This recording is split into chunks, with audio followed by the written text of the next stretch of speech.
Hi, Smurf here. I'm going to give you the first installment of my blog, and I'm going to tell you a little story.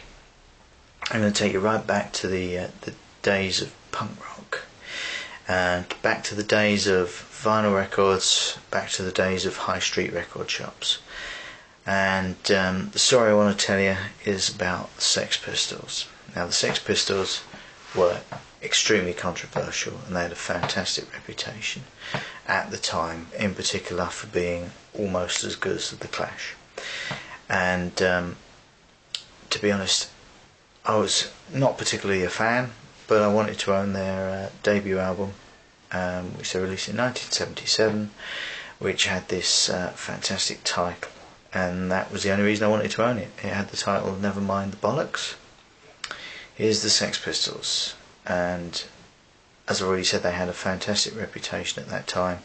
It wasn't based on the music or the live performances, because they didn't really do that many live performances, because they were that controversial that they were banned everywhere they went. And so they released this album, and it's hard now to appreciate quite how really shocking I think it was to have released a record with a swear word in the title, and it had a kind of mystique and a bit of kudos about it, and it was a bit rebellious, and it was something that, you know, a 9-year-old like myself would have found fantastically exciting. So I arranged with a friend to go down to Romford, to Downtown Records, and one of those fantastic, like, Aladdin's cave places as they were then. Again, it's hard to take into account in the days of downloads and how easy it is to access music. These places were like, you know, hidden archives of the most amazing stuff, and you could look at sleeves of records that you didn't know or understand, and the artwork would attract you. And sometimes you bought a vinyl record on the strength of the artwork. And then you take this cardboard sleeve to the counter, and then they'd have some complex Dewey decimalised system in the back, which they then put their, hopefully the right record in the sleeve, and they take it out of the white sleeve and put it in a nice posh cardboard sleeve with all the lyrics on it, and you'd take this out in your bag, and then you'd be steering it through the high street in the high winds, trying to avoid, you know, bending it as if you were sailing a catamaran in stormy seas.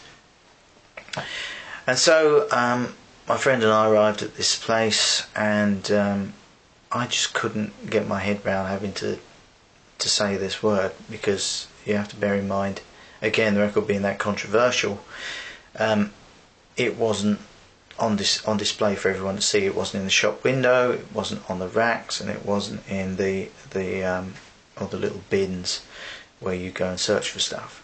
So you had no choice but to go and ask for it, and it was sold to you as if it was pornography, and under the counter kind of thing. Now, I was only young, and I felt incredibly guilty about using that word to have to ask for this record. And my mate then came up with this absolutely brilliant idea, which was to just ask for Never Mind by the Sex Pistols. Absolutely brilliant. Can't fail this idea. You know, so I went in there. He wouldn't come in with me because he was too embarrassed. And to make matters worse, as I walk in, there's a girl who was a friend of my sister's working behind the counter, so I had then the embarrassment of having to talk to her. So I queued up, and I psyched myself up to be asking for this record, and Never Mind by the Sex Pistols. I've got it, I'm all ready.